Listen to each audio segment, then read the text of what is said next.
Fala galera, nessa videoaula nós vamos dar continuidade à nossa playlist de bioquímica, falando de sais minerais.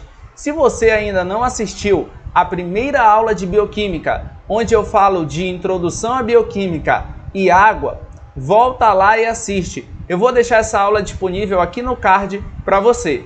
E também, se você ainda não se inscreveu no canal, se inscreva e ative o sininho da notificação.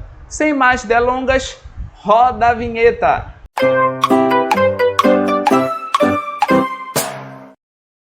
Vamos começar a nossa aulinha sobre sais minerais.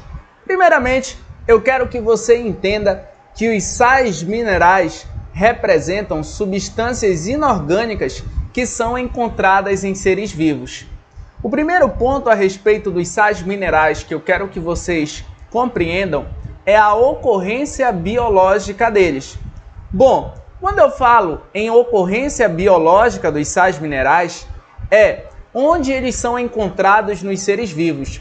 Nos seres vivos, os sais minerais podem ser encontrados em fluidos corporais, como por exemplo o sangue no caso dos seres humanos, onde esses sais minerais vão estar na forma de íons, ionizados. Além disso, os sais minerais também podem ser encontrados em estruturas esqueléticas, quando eles estarão imobilizados. Também, os sais minerais podem ser encontrados em substâncias orgânicas dos seres vivos, como eu vou mostrar para você nessa videoaula. Bom, os alimentos que são ricos em sais minerais são os frutos, as verduras e os legumes. Guarde isso daí. Vamos seguir forte. É o seguinte, filhotes, o primeiro sal mineral que eu quero que vocês conheçam é o ferro. Bom, para eu falar do ferro, eu quero primeiramente falar para você um pouco sobre essa célula aqui, ó, que está sendo representada na figura, que é chamada de hemácia. Outro nome dado para essa célula é eritrócito ou então glóbulo vermelho. A hemácia, ela é um tipo de célula do sangue que tem duas funções principais que eu quero falar para você nessa videoaula. A primeira função da hemácia é transportar gás oxigênio pelo corpo. Ela pega o gás oxigênio e leva até as células do corpo, para as células do corpo pegarem esse gás oxigênio e utilizarem na respiração celular para a produção de energia. Outra função da hemácia no sangue humano é da coloração para o sangue. A hemácia, por ser uma célula que tem coloração vermelha, ela faz com que o sangue também seja vermelho. Sabendo disso, vamos entender aqui melhor qual é a função do ferro no corpo humano. Bom, o ferro ele é componente da proteína hemoglobina e também da proteína mioglobina. Vamos começar falando aqui da proteína hemoglobina. Galera, a proteína hemoglobina é uma proteína que está presente dentro da hemácia. Olha só aqui, ó, vou pegar uma hemácia e vou mostrar o que é que tem dentro dela, ó, uma proteína hemoglobina. Essa proteína hemoglobina é uma proteína que apresenta na sua constituição química o sal mineral ferro. Bom, quando uma pessoa ela tem falta de ferro no corpo dela, ela desenvolve um problema chamado de anemia ferropriva. Anemia é um nome genérico dado a uma situação em que a pessoa apresenta baixa quantidade de hemácia no sangue dela. No caso dessa anemia, ela é chamada de ferropriva porque ela é causada pela falta de ferro no corpo. O que acontece na anemia ferropriva?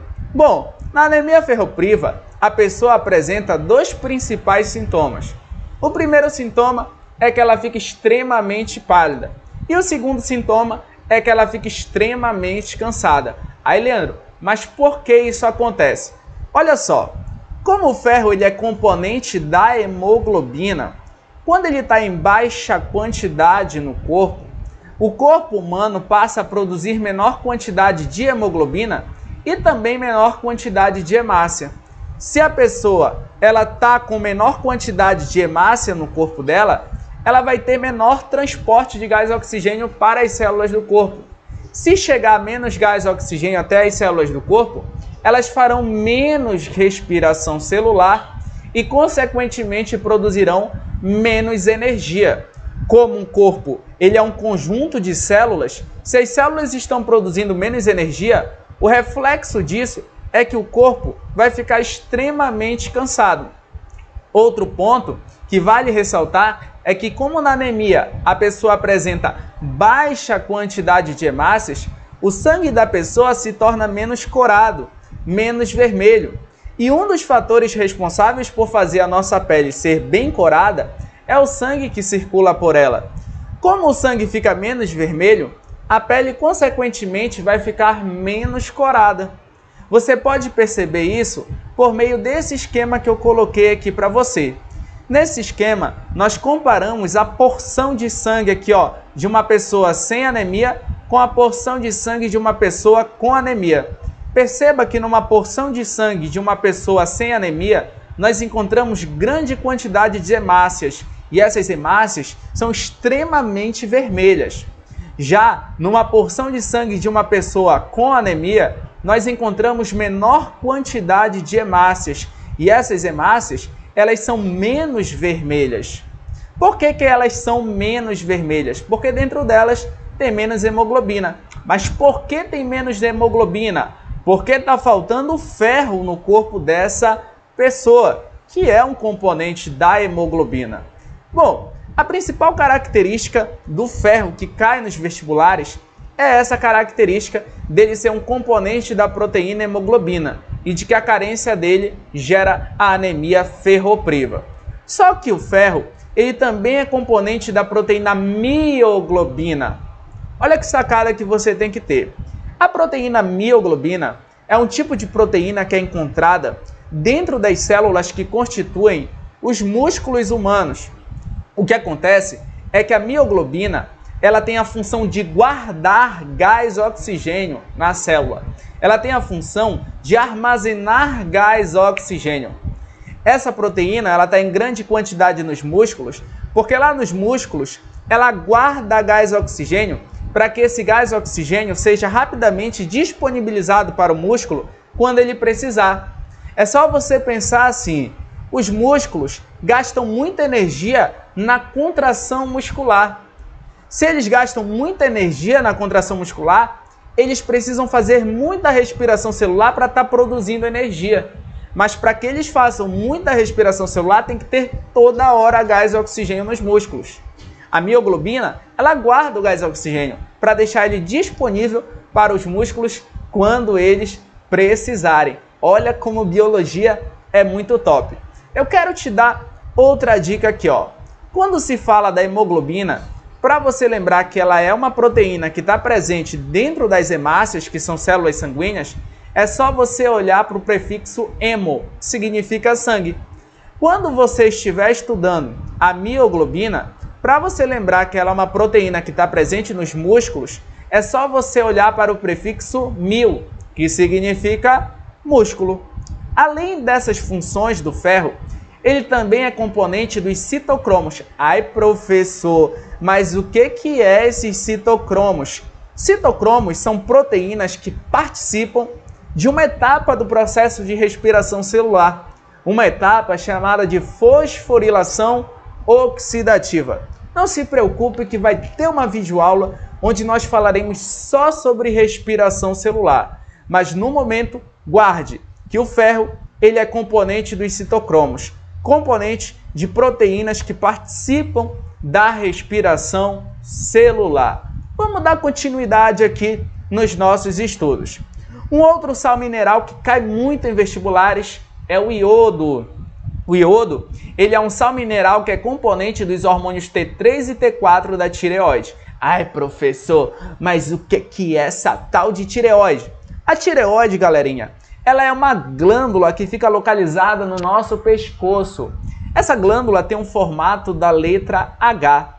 Bem aqui nessa figura nós podemos enxergar a tireoide. Essa glândula, ela produz 2 hormônios no nosso corpo que controlam o nosso metabolismo. Esses hormônios são os hormônios T3 e T4. T3 e T4, na verdade, são siglas. T3 significa triiodotironina e T4 significa tetraiodotironina. Aí, professor, por que tu falou esses nomes complicados? Para te perceberes que no T3 nós encontramos 3 iodos e no T4 nós encontramos 4 iodos. Então o iodo entra na constituição desses hormônios que controlam o metabolismo. Quando uma pessoa tem falta de iodo no corpo dela, a pessoa desenvolve um problema chamado de bócio endêmico. Professor, o que é esse bócio endêmico? O bócio endêmico nada mais é do que o inchaço da glândula tireoide. É um crescimento exagerado dessa glândula em resposta à baixa quantidade de iodo no corpo da pessoa.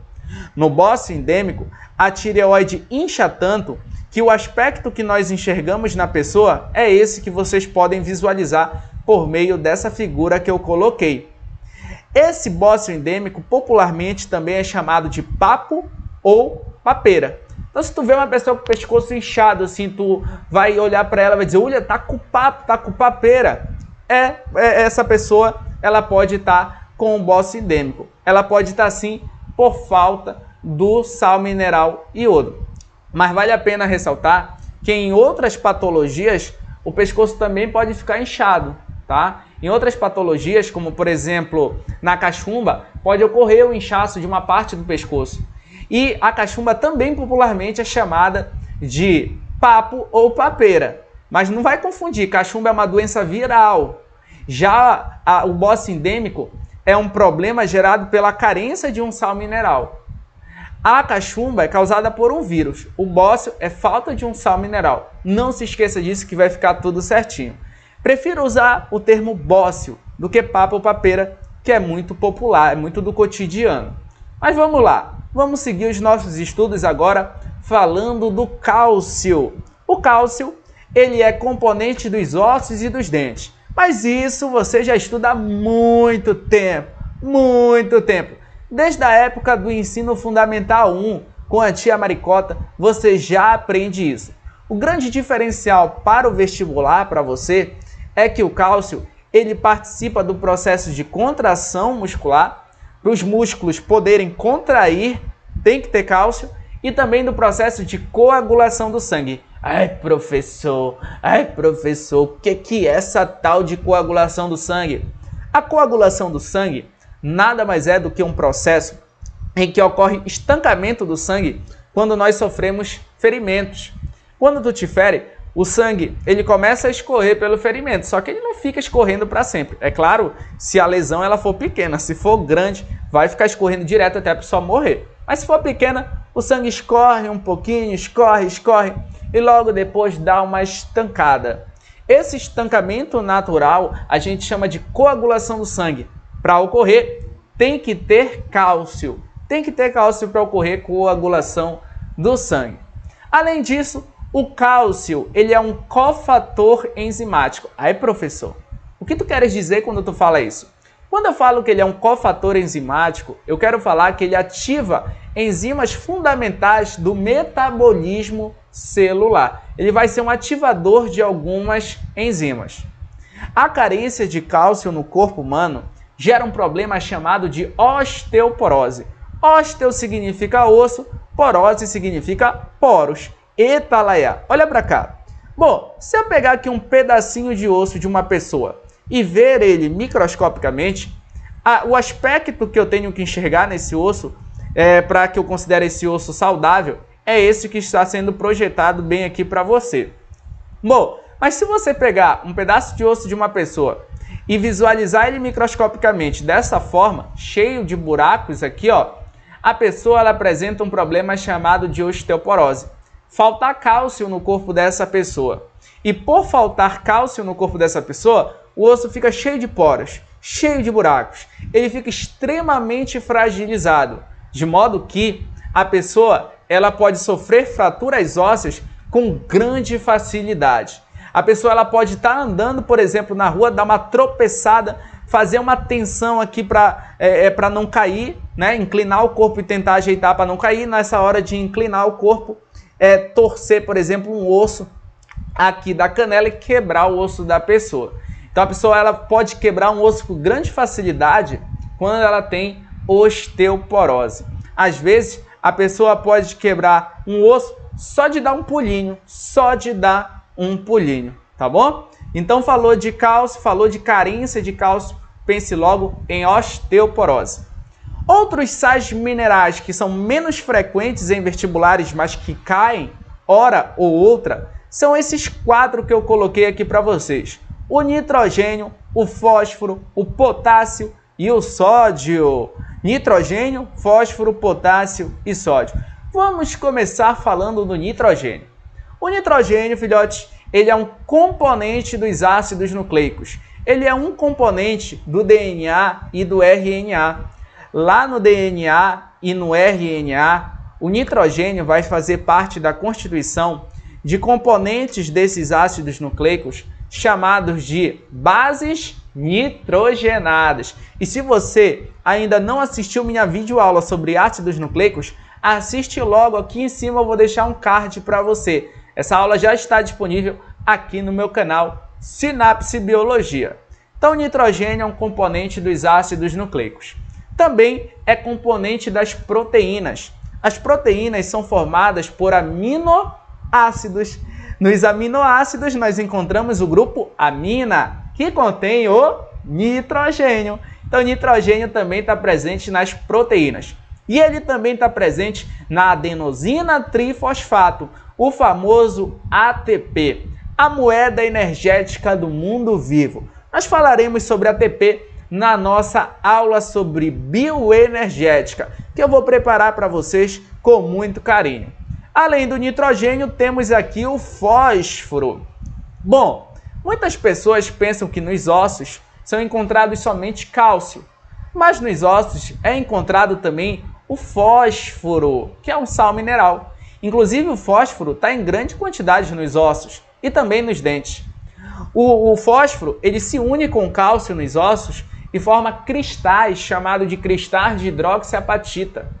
Ele se une com o cálcio para formar esses cristais, e esses cristais conferem rigidez aos ossos. Além disso, o fósforo ele é componente também dos ácidos nucleicos. Lá nos ácidos nucleicos, DNA e RNA, nós encontramos o grupo fosfato, que contém, adivinha o quê? O fósforo. O fósforo. Então, o fósforo está presente em DNA e RNA também. Além disso, nós encontramos ele na adenosina trifosfato, no ATP. Olha o nome, adenosina trifosfato. Adivinha o que é que tem no ATP? Fósforo também. Tem tanto fósforo no ATP quanto nitrogênio. E também o fósforo, ele é componente dos fosfolipídios constituintes da membrana plasmática das células. Nós vamos ter uma aula de lipídios, eu vou falar para vocês dos fosfolipídios e vocês vão enxergar lá onde é que esse fósforo ele entra na constituição desses componentes da membrana plasmática.